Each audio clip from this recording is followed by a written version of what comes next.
تو حضرت علامہ ابن منظور افریقی علیہ رحمہ فرماتے ہیں کہ یہ مفہوم ہے صلاۃ کا۔ جب درود کی نسبت اللہ تعالیٰ کی طرف ہو تو اس کا مفہوم ہوتا ہے نزول رحمت۔ اللہ تعالیٰ جل شانہ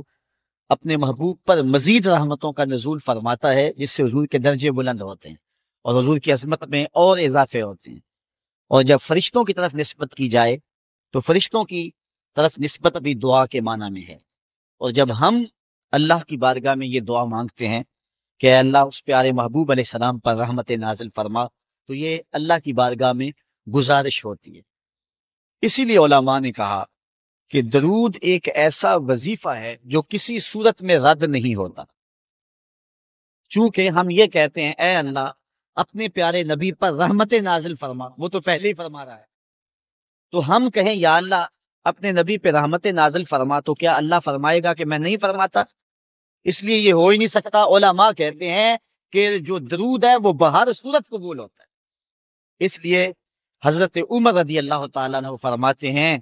کہ دعا کو درود کے ساتھ جوڑ لو، درود تو قبول ہونا ہی ہونا ہے، تمہاری دعا بھی قبول ہو جائے، کیونکہ اللہ تعالیٰ شانہ کی یہ شان نہیں ہے کہ بعض کو قبول کر لے اور بعض کو ترک کر دے۔ ہماری فقہ کا بھی مسئلہ ہے، اگر آپ نے کسی سے سودا لیا ہے، اس میں کوئی ردی چیز آ گئی ہے اور کچھ صحیح آ گئی ہے، اب یہ نہیں آپ کر سکتے کہ جو صحیح ہے وہ رکھ لیں اور ردی واپس کر دیں،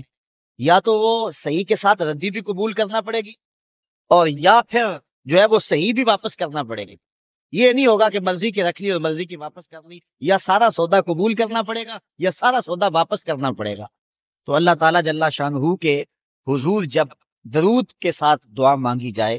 تو پھر اللہ تعالیٰ جل شانہ اس دعا کو چھانٹ کے الگ نہیں کرتا کہ میں نے یہ نہیں قبول کرنی، درود کے ساتھ جو مانگی ہوئی دعا ہے اللہ وہ بھی مستجاب فرما لیتا ہے، وہ بھی قبول فرما لے۔ درود پاک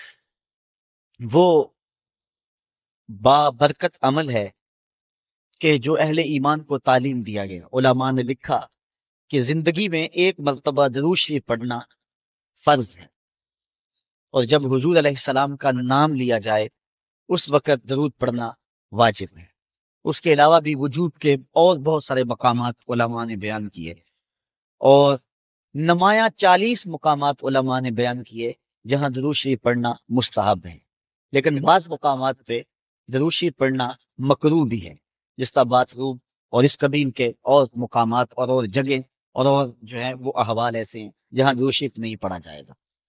باقی درود شریف وہ بابرکت وظیفہ ہے، وہ مقبول بارگاہ عمل ہے کہ جس کو جتنی بار مرضی پڑھو، ایک تو طبیعت میں اکتاہٹ نہیں ہوتی، انسان تھکتا نہیں، اور دوسرا اس عمل کی برکتیں اتنی ہیں، اس کا ثواب اتنا ہے کہ حضور نبی رحمت صلی اللہ علیہ وسلم کا فرمان حضرت ابو ہریرہ رضی اللہ تعالی عنہ سے سماعت کر لیجئے کہ حضور علیہ السلام نے ارشاد فرمایا من صلی علیہ صلاۃ واحدۃ صلی اللہ علیہ عشرا، جو میرے اوپر ایک مرتبہ درود پڑھتا ہے اللہ تعالیٰ اس پہ 10 رحمتوں کا نزول فرماتا۔ یہ اس بابرکت وظیفے کا نتیجہ ہے جو بندہ مومن کو نصیب کر دیا جاتا ہے۔ دوسری روایت حضرت انس بن مالک رضی اللہ تعالی عنہ سے مروی ہے ان النبی صلی اللہ علیہ وسلم قال من ذکرت عنده فلیصلی علی ومن صلی علی مرۃ صلی اللہ علیہ بها عشرا، حضور نے فرمایا کہ جس شخص کے سامنے میرا ذکر کیا جائے اس کو میرے پہ درود پڑھنا چاہیے، اس لیے کہ جس نے میرے اوپر ایک مرتبہ درود پڑھا اللہ تعالیٰ اس پہ 10 رحمتیں نازل فرما۔ علماء نے ایک بڑی خوبصورت بات لکھی، وہ کہتے ہیں کہ اصل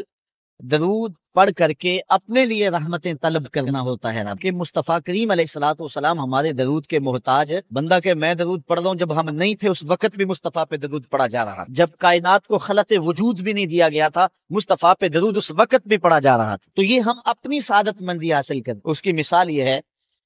کہ جو مانگنے والے ہیں وہ 2 طرح کے ہوتے ہیں،